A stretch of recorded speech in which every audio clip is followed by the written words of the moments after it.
Let's pray before we get started, okay? Lord, I thank you so much for today and the chance to be able to talk to these men and to share some of my story. I pray that you bless this time today and that you'll help us all to be more conformed to your image. In your name I pray, amen. So, where did that clicker go? There it is. There's a verse in the Bible. It gives a healthy view of temperaments, and this is the healthy view. And notice in there it has the term slow to get angry. There's some other good things in there. Quick to listen, slow to speak, and slow to get angry. So the question is are you slow to get angry? Okay, that's kind of where we're heading to. What is your threshold for anger? Is it high or is it low? It should be very high. If it's really low, we're going to talk about that this morning.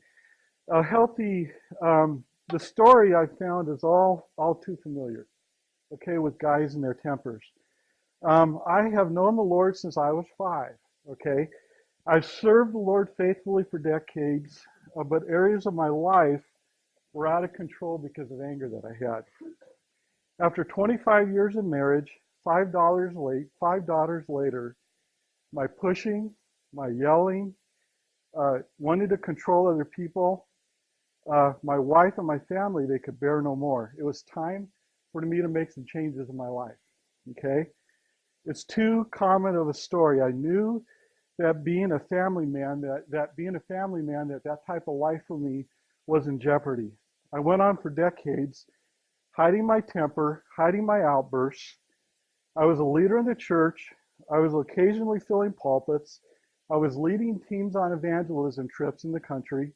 I had 15 years of youth ministry, and I was a camp pastor for 7 years. I was scared. I was fearful, not wanting to admit to others that my life was out of control in the area of my temper and my anger. Okay? I had hurts from my childhood that I chose to deal with using my temper and rage. I had to give my box of anger from my childhood over to the care of Jesus Christ and let him have lordship over that area of my life. As men, what I have learned, we tend to put things in boxes. Sometimes it's our temper, it's a hurt, it's a habit, it's a hang-up. And that was a box that I needed to give over to the care of Jesus Christ. I have a couple of questions here that I'd like for you to look at. Are you slow to get angry? I want you to very quickly answer these 3 questions. Do I get angry quickly and frequently? Do I allow angry feelings to persist and linger? Do I take matters into my own hands and get even with others when others make me angry? If you answer yes to any of these questions, you are facing a personal anger problem. Okay? Let's see. There we go. Trying to get the hang of this sucker, okay? In the New Testament, Paul uses a Greek word to describe anger. It's in 1 Timothy 3:3, and again he uses it in Titus 1:7 to describe the type of anger that I'm talking about that's out of control. The verse that we're going to look at is 1 Timothy 3:3.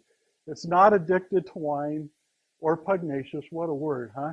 But gentle, peaceable, free from the love of money, 1 Timothy 3:3. The 1900 translation of the King James Bible actually uses the word striker instead of the word pugnacious. Okay, that translation says, "Not given to wine, not a striker, not greedy, a filthy lure, but patience, not a brawler, not covetous." A pugnacious person is a striker. Okay. A pugnacious person is a bruiser, they're contentious, and they're quarrelsome. They're also a reveler. They're one who uses reproachful and upbraiding language, and they wound the conscience of other brethren. So you wound other people with your words. There we go. Okay. When you are a striker, Others want to get away from you. Have you ever experienced that in your life? And it's usually people that live with you. It could be your sons or your daughters, your wife, other people that are close to you.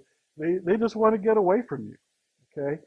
A quick-tempered man, Proverbs 14:7 says, a quick-tempered man acts foolishly, and a man of evil devices and a man of evil devices is hated. Okay, Proverbs 14:17. I've seen it all too often. A man who acts foolishly in his anger over a sustained period of time, he ends up alone.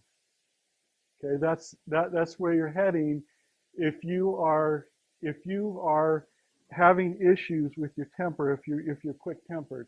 An example, a friend of mine. I found him one night. He lived in a house with his wife. He was married. His temper got out of control. He runs out of the house and he leaves. And I find him in a one-bedroom apartment with no furniture, no food, no love, nothing, out in the cold in the middle of Mesa. And his wife was in the house. And he never got back in. Okay? This is heavy stuff, you guys. This is the most quiet I've ever seen you guys. Okay? That's good. But I've seen this all too often. Eventually, your wife, children, co-workers, and other folks get to the point where they have had enough and they want to get away from you. That's the result of it. Now, if you are here this morning and you're saying to yourself, I do not have any issues, listen to what the Bible says. Okay? I didn't write this stuff. It says if we say that we have no sin, we are deceiving ourselves and the truth is not in us. That's right there. 1 John 1:8. You got that? If you say that you are not a sinner, you are lying. Okay? If you're here this morning and you're a man and you say, I do not have any issues, you are lying. Okay? That's the truth of the matter. Perhaps you are here and you are thinking that I cannot admit to this issue of what are others going to think. Okay? I can remember leading an evangelism ministry and having a blowout with my wife or other people. And I remember my spirit and my attitude was so subdued, people on the team were wondering what was going on, and I couldn't share with them because I was a ministry leader in the church.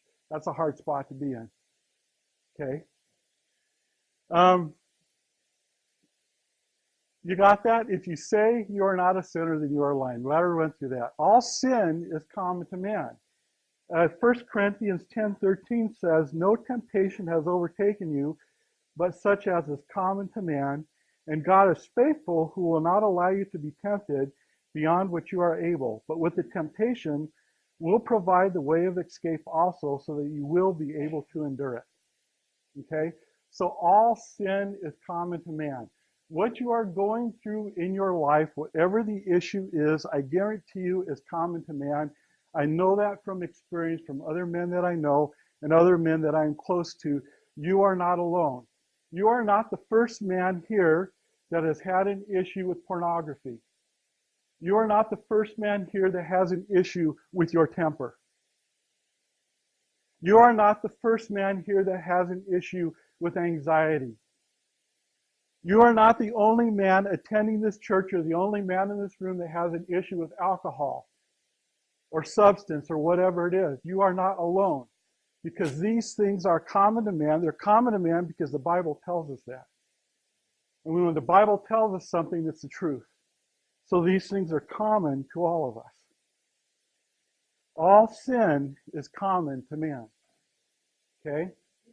So if you are here today and if you have anger issues, if you are a bruiser, a striker, a bully, God wants to use this issue that is in your life for your good and for His good, so that He can be glorified. I have good news. If you are in this situation and if your anger is out of control, you can be set free. If you are here today and are aware of the issue of anger or any other issue for that matter, you can be set free from that issue or from that problem. I'm a witness to that. Other men that are here that I know are a witness to that also. You can indeed be set free from whatever it is. There's a verse in the Bible, Romans 8:28, and we know that God causes all things to work together for the good to those who love God, to those who are called according to his purpose. Notice that the verse says that God causes all things. He just doesn't say he uses good things. It says that he uses all things. Okay? God allowed these issues to be brought into your life so that he could use them. So that he could use them for your good. So that he could use them so that he could be glorified. God makes all things work together for our good. Okay? God uses the good, the bad, and the ugly in your life for your own good to glorify himself. Because you see, when a man gets serious and he says, I want to be set free from this problem that's been plaguing me for even decades, God is glorified. We're talking about the good, the bad, and the ugly. One of the best movies that I think has ever been filmed. You guys ever seen The Good, the Bad, and the Ugly? Yeah. You know, you got good and you got bad and you got ugly in your life, right? You guys know what I'm talking about if you're here this morning, okay? You may be wondering, how can I be set free from my anger? How can this happen? If you are here this morning and you know Jesus Christ, your identity has been changed. Okay? You see, before you meet Jesus Christ, in John 3:16, you're whosoever. Because it says, whosoever believes in him will not perish, will have eternal life. You're a whosoever. Okay? But here's the good news, okay? Here's a good thing. Let me show you what I mean. It's in James chapter 5, verse 17, okay? Here's what the verse says. It says, therefore, confess your sins to one another and pray for one another so that you may be healed. The effective prayer of a righteous man can accomplish much. Notice the term one another is in there. In fact, go through the Bible sometime or do a Google search on one another in the Bible. It's all over the place because after you accept Jesus Christ, after you have made Jesus Christ your Lord and your boss, after you believe that Jesus Christ died on the cross and he rose again on the third day, you become a one another. And being a one another is a wonderful thing. I never really took advantage of the one another part of being a Christian until about 3 years ago. And this one another thing, you get into this one another thing, is the best thing that you can do as a man for yourself, for your family. And the biggest part about it is God is glorified when you get into this one another activity. Okay? The one another is so very important. According to James 5:16, you need to get into a group of homies. Okay? You have to get into a group of homies. Okay? You have to confess your sins to one another, and you must pray for one another so that you may be healed. Okay? This is God's way of doing it. He's saying this is a one another type of an activity. This is his way. You see, that's part of his lordship in your life. Is when you make him the Lord of your life, you do things his way. As guys, we tend to isolate ourselves. And we don't even think of one another. We think, I'm just going to hide this from everybody. I'm going to fool everybody. But God says this is a one another activity. He says, go get yourself a group of homies. Trustworthy homies. Confess your sins to one another. It's got to go both ways so that you can pray for one another so that you can be healed. Open up this passage of text today and look at it. The whole context of the text has to do with being healed, with being made better. You know, being healed from whatever's plaguing you. When I decided to do something, I needed to be set free from my anger. I had a serious personal anger problem. The only thing that mattered to me was returning to sanity and once and for all being set free from my anger. It took two 5-month trips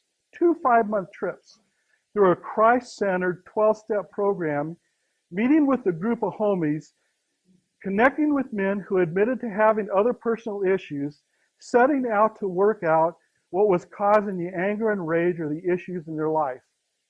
I did a fearless spiritual inventory and found my anger and my rage came from childhood abuse. Okay? If you are quick to anger and are blaming others for your anger, you need to find out why and be set free from whatever it is, because the enemy is using it to ruin your life, your family, and to make you ineffective for Jesus Christ. I will never forget when I was working through the 12 steps the second time. My study leader looked at me one night, and he knew what had happened to me as a child.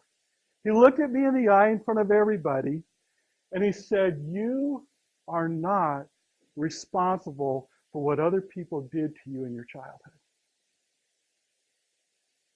At that moment, I mean, with snot and tears flying everywhere from me, I was set free.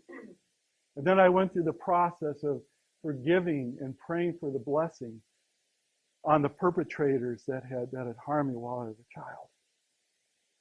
I've seen several men go through the same process in the same type of situation, even to the point of being separated from their wives and family.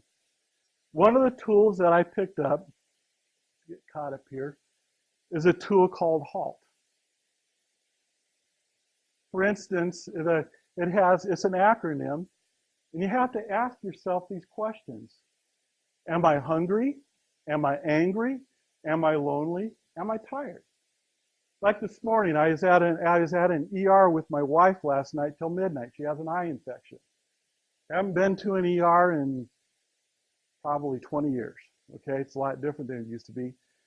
But this morning, I know that I am tired. So I make myself aware of the fact that I am tired, because that's a trigger for me. So this is something that you guys can take with you. It's just 4 letters, HALT. Am I hungry? Am I angry? Am I lonely? Am I tired? And when you have an awareness of one of these things that's going on in your life, you can stop, go take a nap. If you're hungry, stop, go eat some food. If you're angry, find out what the root of your anger is. Okay? One of the most wonderful things about being set free is getting to see God do miracles in my life and restoration. There's this verse that comes from Joel 2:25. Then I will make up to you for the years that the swarming locust has eaten, the creeping locust, the stripping locust, and the gnawing locust, my great army which I sent among you. Okay, now it's restoration.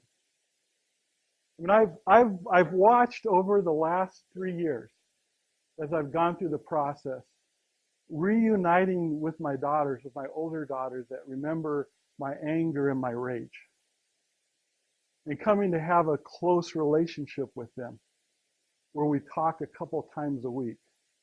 I go over to their place, they come over to my place. We say we love each other. We go hiking together. We go through life together. We cry together. God has restored the relationship with my older kids. And only He could do that. The only way that this was going to happen was I had to submit to the lordship of Jesus Christ and to say, Jesus, I'm going to do this your way. I'm not going to care anymore about what other people think. The only thing that's going to matter to me is doing things your way. I'm going to go seek out a group of homies, and I'm going to make myself vulnerable to them so they can pray for me, so that I can be set free from the stuff that's in my life with my wife. It's amazing. Every couple of weeks, there's something new. There were areas of her life that she wouldn't let me into because of the anger that I had, because how I would treat other people. Not that I've arrived all the way. God's still working on me in these areas. But last night, he used the emergency room. She hadn't let me into this area of her life that had to do with medical issues. I used to be very involved in the medical issue side of her life, but she took a stand where, well, no, I don't want you coming with me. And it was because I'd get angry, because I'd get pushy with the medical professionals. So we were at the ER last night. She had no choice. I had to take her to the ER. She couldn't see very well. So I sat with her for 4 hours at the ER, you know. It was really cool. I had my tablet. I had sling up. I was watching the baseball game, you know. But sitting there patiently with her, and she said, I really didn't let you come along with me the last couple of years for medical issues because of your temper and your pushing and your bullying, you know. But now she's seen that, you know. But now there's this restoration. There's this restoration in my marriage. And my wife and I, we go out every Wednesday on a date. You know, she actually goes to marriage classes with me. We go to small group together. She actually wants to spend time with me instead of running away from me. So what God will do when you identify what your issue is, when you admit what your issue is, and you get into a group of homies, whatever it is, it's not just anger. You know what it is. When you get into that group and when they're praying for you, and when you're doing it Jesus Christ's way, he's got your back. He won't allow your foot to slip, but you become a receiver. You become a receiver of restoration. You really have no choice. If you want to be set free from whatever it is, you have to step out in faith and get healed God's way. It's never too late to do the right godly thing. He personally has you covered, and he will not allow your foot to slip. With that, our memory verse for today is James 1:19. It's a healthy view of our temperament. Okay? It's a healthy view. What you guys are going to do is you're going to break up into groups now. There's 4 questions, and then there's some homework that you can take back with you. And I'll be back in about a half an hour, okay? Thanks.